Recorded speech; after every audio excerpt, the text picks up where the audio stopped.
Hello mga mi! For today's video, mag-voice over na sa bako kay para maiba. So sa mga wala ka kailangan na sa ako, pasensyahin na ka na ko kay inahin na gina na ako baba. Bito guys, pasingod ako kami na Surigao kay ngadto kami musakay ng para sa Cebu.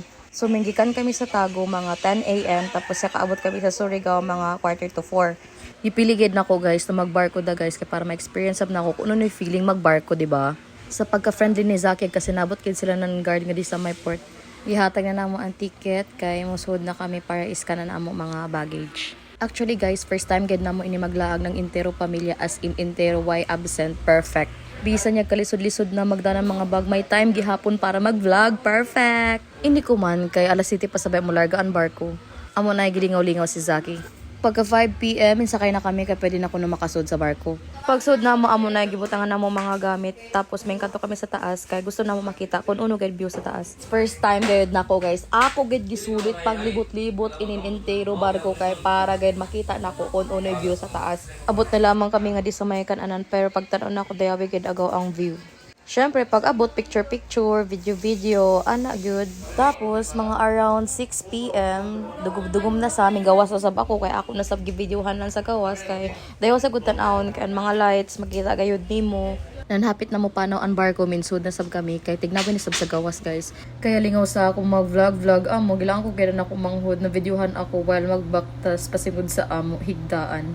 Ano mo ako gi-avail guys itong tourist na ticket. Mga 1.7 kapin siguro ito na mo iabaydan kada isa sa amo. Syempre, pasalamatan nato mga ginikanan kay sila ang gabayad ng ticket sa barko. Gasabot sagud kami guys na sila ang magbayad ng ticket sa barko tapos kami ang magbayad ng ticket sa airplane. Diba? Gisulit good na mo. So musud na kita guys kay gabiin na. So pagsud na mo amo dayon ini iyo makita double deck tapos damuin ng mga higdaanan. Time check 4 AM na kapin. So, abot na kami ng Cebu. And then, gahinay-hinay na kami pagbaktas kay gahuwat na namo sundo sa gawas. Hi guys! Ano? Uy! Gabi po pa niyo!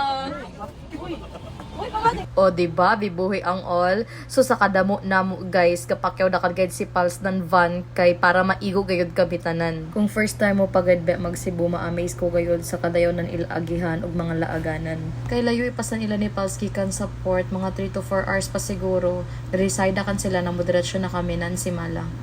Pag-abot sa Simala, timing kay may mas baya and then may linya na sab kami kay para muhawid kan Mama Mary sa sud.